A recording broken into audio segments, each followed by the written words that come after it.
All right, Sam Graham joined here by a couple of Lynchburg men's lacrosse offensive studs, Jake Rust and Finn Schmidt, coming off a big weekend over there in Granville, Ohio. Pair of big wins, dramatic fashion over St. John Fisher, and then upsetting the host site in Denison there on day two. And guys, you got a big game coming up this weekend. Everyone from here on out's your biggest so far, NCAA quarterfinals.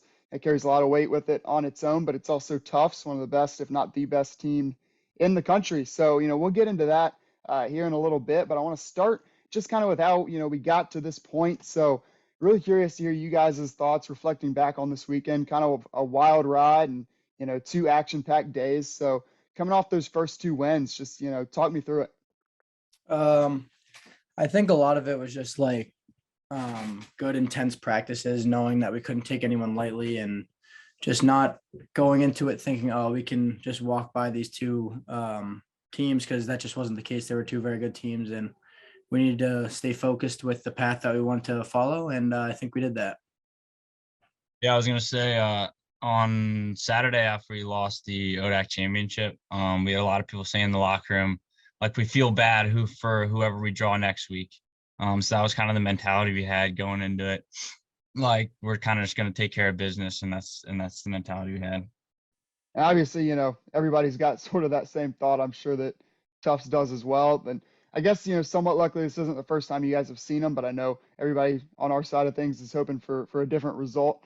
You're going to have some help probably from the weather. That first game up there was not necessarily kind, especially for the more, southern guys. I know both of you guys from up further north than Virginia, but let's talk Tufts. It's, on everybody's mind. They're the number one team in the country. They haven't lost yet this year, and you guys are trying to change that. You're going to have the underdog mentality, which is rare for a Lynchburg men's lacrosse team. But here you are. So talk to me about embracing that role, if that's even how you guys see it. That might not even be the case.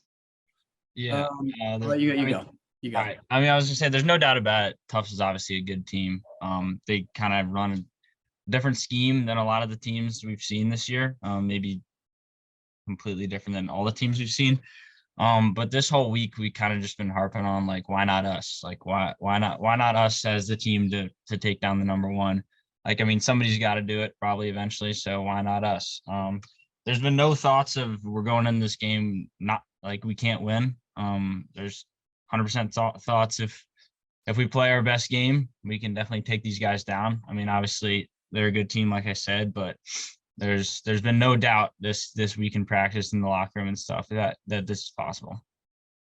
Yeah, I think a lot of talk has just been, if we put our head down and we can really do this thing. They're not just this superhuman squad of alien people that are just better than everybody. It's just not the case.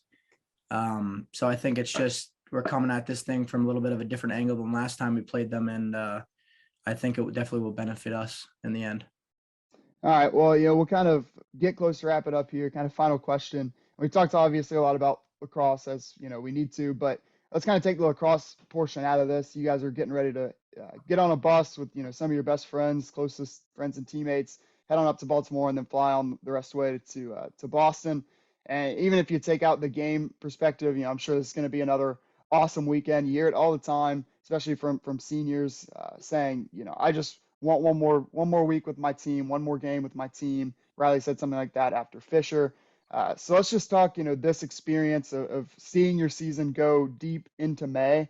And obviously you guys are a talented team. I know you expect and hope to win this weekend and keep that thing going. But just talk to me about the dynamic of this team of Lynchburg men's lacrosse in 2023.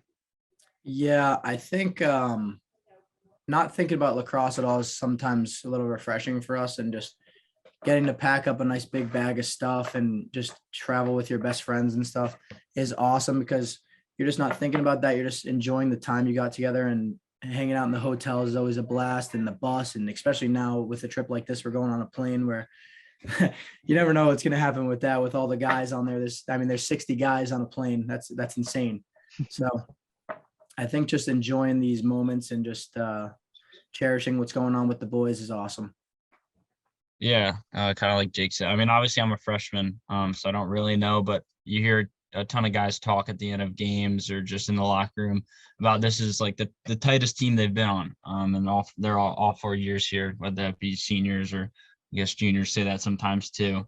But yeah, we have a pretty like tight knit group, and I think that goes a long way, especially in the late season. You don't really get sick of each other. There's none of that. You're just there with your best friends. So it's a pretty cool mentality to have. It's great going in the late season because that just kind of replicates onto the field too. Absolutely. Well, I know I said that was kind of my last one. I've got one more just sort of for fun here. Riley said that you guys are big Ted Lasso fans. Is that correct? I mean, I don't watch it as much as Coach probably thinks we do, but Yeah. I don't hate the show, and I do like it. Yeah. All right. Well, we won't tell Coach K that, we'll keep this away from his inbox or anything. But all right. Well, throws off my question a little bit, but I'm still gonna ask it anyway. All right, give me a favorite character or a favorite quote. All right. I'm gonna go with, can I do a favorite scene? Absolutely. All right. My favorite scene is when the owner of the team, I forget her name, is like auctioning up the team to her ex-husband. And Ted is like, all right, let's settle this over a game of darts. And then he absolutely just like stone cold, like just murders him in darts. And she doesn't have to give away the team. That's just like my favorite thing ever. Cause as he's throwing every dart, he says like an inspirational thing that like him and his son did. And I thought it was just like the coolest scene ever. Yeah, I'm gonna be honest. I don't think I've ever watched a single episode. Maybe we watched it one time in Boston, but I think that was about it. All right, there you go. Well, heading back up to Boston, maybe you pick it back up again. Shows wrapping up. So, all righty. Well, guys, it's been awesome. Really appreciate you taking the time, and hopefully we'll have another really successful weekend coming up. And a lot more to talk about. Awesome. Thank you so much. Yeah, absolutely. Thank you all. Have a good one.